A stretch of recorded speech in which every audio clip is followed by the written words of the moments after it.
Hello guys, so in this video we're gonna talk about how to actually get better at calisthenics.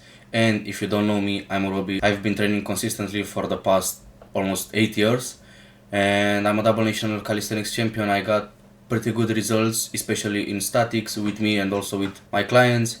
And here are the best 10 tips that you can implement today in your calisthenics journey to just get better. And the first one is master the basics, especially if you are just starting out.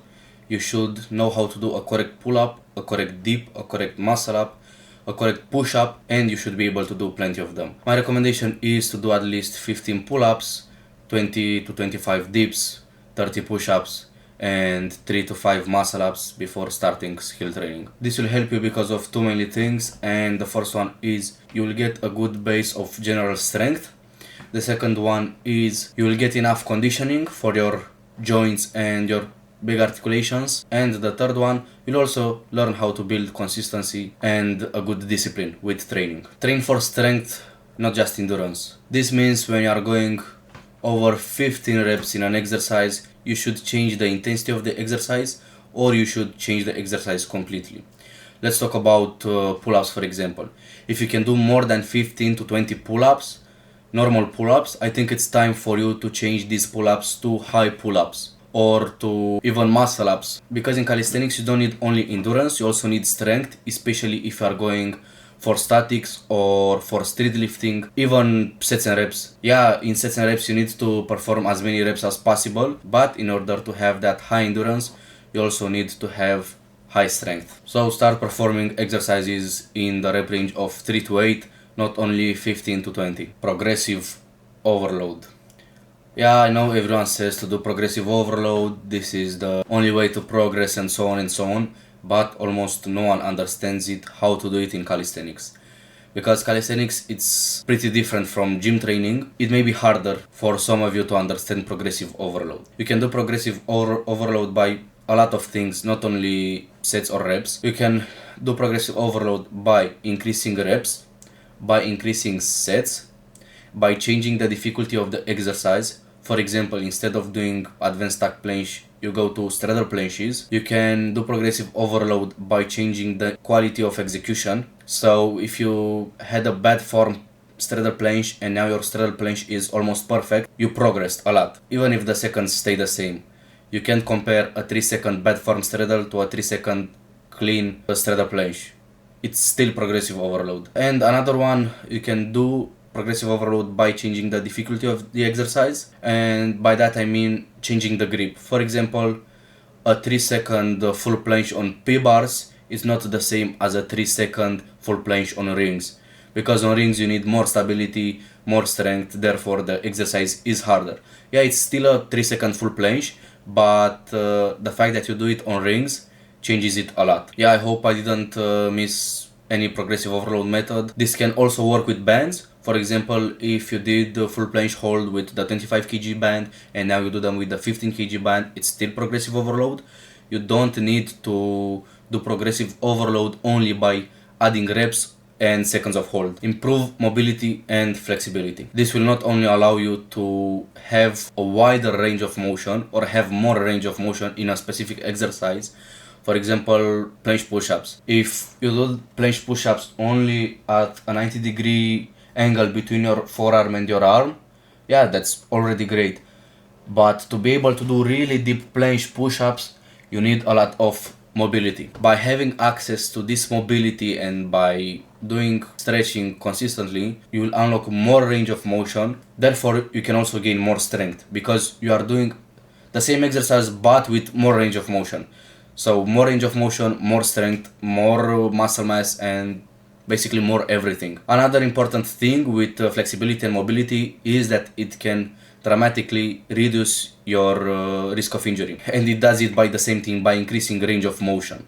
If you don't have enough mobility for a certain exercise, yeah, you can perform it, but you might feel a lot of pain in your elbows, in your biceps, in your shoulders, and that's because you don't have enough flexibility and mobility. And it also can improve your recovery process. The fifth one, learn, and learn, just continuously learn. Learn technique, learn programmization, learn how to recover, how to eat, and basically everything. If you consistently learn how to perform an exercise, how to structure your workouts, you will drastically improve your performance because you will work out smarter, you can also be healthier, and you can also progress faster because you learn how to do certain exercises correctly. Another thing that I want to include here, you should also learn the basics in skills. Let's say you're an advanced athlete, you already can do like planches, front levers, you are way past the basics phase. You already learned your basics and you moved on. If you really want to be a very good athlete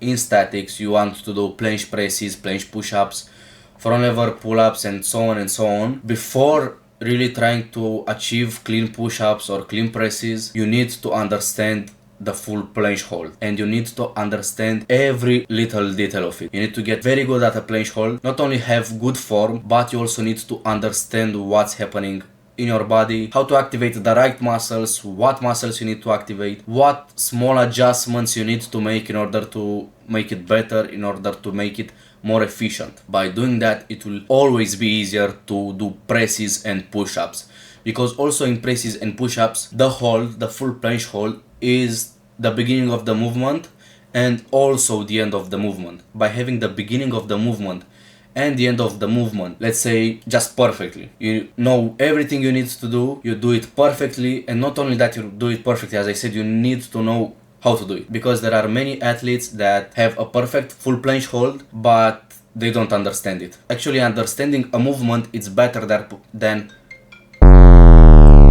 Actually, understanding a movement is better than performing it correctly and not understanding it at all. And also periodization. You need to learn how to structure your workouts. This is the first step in your recovery process. If you manage volume and intensity correctly, your recovery process is halfway done. And that's actually the sixth key point, managing volume and intensity. You can't always train at 100% intensity with high volume, because you will just fry your nervous system, you will get injured eventually, and it's not sustainable on the long term. You need to have certain phases of low intensity, high volume, low volume, high intensity, and you always need to have a balance between volume and intensity. Volume means how many sets and reps you do and how many seconds of hold, and intensity can be the difficulty of the exercise and also the execution of the exercise, because 5 bad form planche push-ups will not have the same intensity as 5 full planche perfect push-ups. For example, right now after my biceps injury I can't do push-ups for now, but let's say in the past I could do like 10 perfect planche push-ups, right? That was maybe like a 7 out of 10 intensity on the RPE scale. But if I did 10 bad form planche push-ups, the RPE and the intensity, maybe it was like a 4 or 5 out of 10. So it's still 10 planche push-ups, but the intensity changed by changing the quality of the execution. And intensity can also change by the difficulty of the exercise.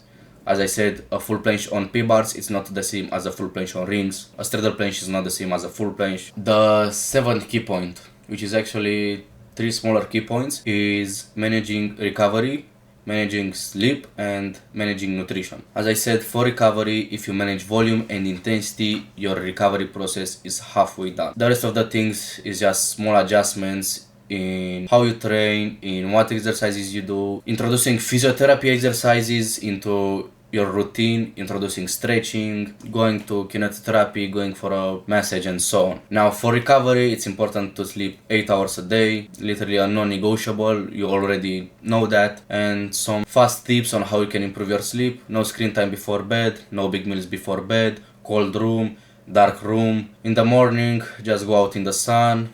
Also have a night routine, go to sleep and wake up at the same time, and this is just general tips that everyone should do. And for nutrition, make sure you eat enough protein, make sure you eat enough calories. If you are bulking, make sure you eat enough calories. If you are cutting, add 200 to 300 calories on your maintenance calories, and if you want to cut, just cut 200 to 300 calories, and you will work your way from there. If you stop cutting, just cut more calories. If you stop gaining weight, just add more calories. It's pretty simple. Also, you need to pay attention to your micronutrients, and you need to pay attention to your supplements. Supplements don't really do like a magic thing or a very special thing, but it's important if you are deficient in something, for example magnesium, because a lot of people are deficient in magnesium, to take a magnesium supplement.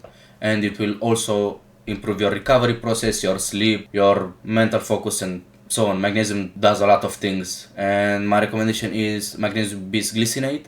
There are a lot of types of magnesium, and each one of them does different things, but the bisglycinate one is the perfect one for almost anything. Now, especially if you're a beginner or intermediate athlete, you need to build a lot of scapula control and also some core strength. Core strength is not that important, and you don't really need a lot of it because you will train it by every exercise you do, especially if you do like planches and front levers. But having scapula control, knowing how to retract, how to protract, how to do scapula elevation, how to do scapula depression, and being able to do them is crucial, because almost every calisthenics exercise requires one of these movements.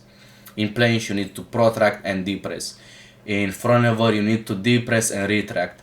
In handstands, you need to elevate, and if you can't do these movements, make sure you are learning them, because a lot of people, especially when they start calisthenics, they understand what's the protraction and retraction, but they can't do it. They just can't control their scapulas.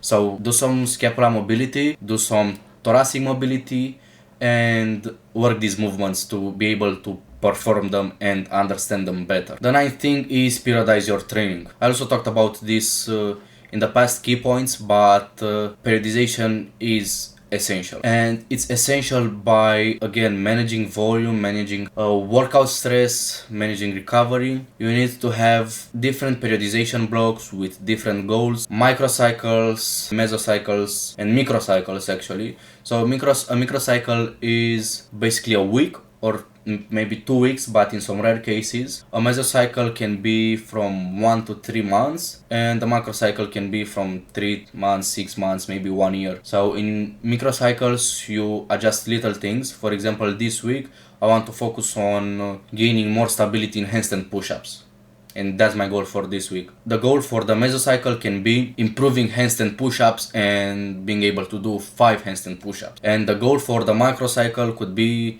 doing weighted handstand push-ups. You understand what I mean by that? You can apply this in every skill, in every goal. And also you can do different training blocks, like strength block, hypertrophy block, and endurance block. I leave some numbers here on the screen. This is what I tested on me and what I found in recent studies. This should work best for everyone if you are doing a strength, a hypertrophy, or an endurance block. This is general for everyone. And sets per move, for example, planche has 3 main movements, right? Hold, press, and push-ups. These are the sets you need to do for every main move. Alright, and you have sets per skill. This is the total sets of the planche exercises that you do.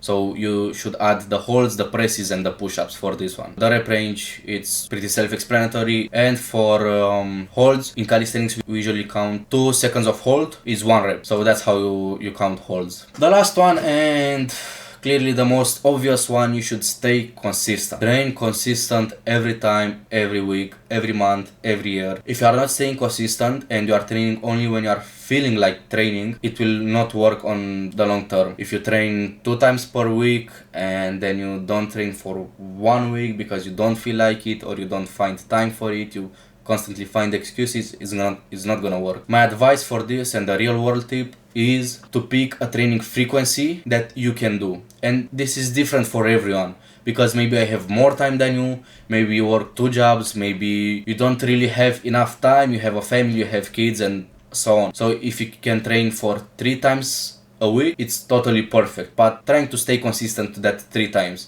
Yeah, maybe a week will be 2 times, maybe a week will be 4 times, but stay around the same spot. But if you train 6 times a week for 2 weeks and then you train only 1 time a week for the next 2 weeks, it's not gonna work. Pick a plan and stay consistent, and you should learn how to adjust it based on your goals. If you don't know how to adjust all these parameters yet and all these 10 tips that I gave you, you can just sign to my coaching program.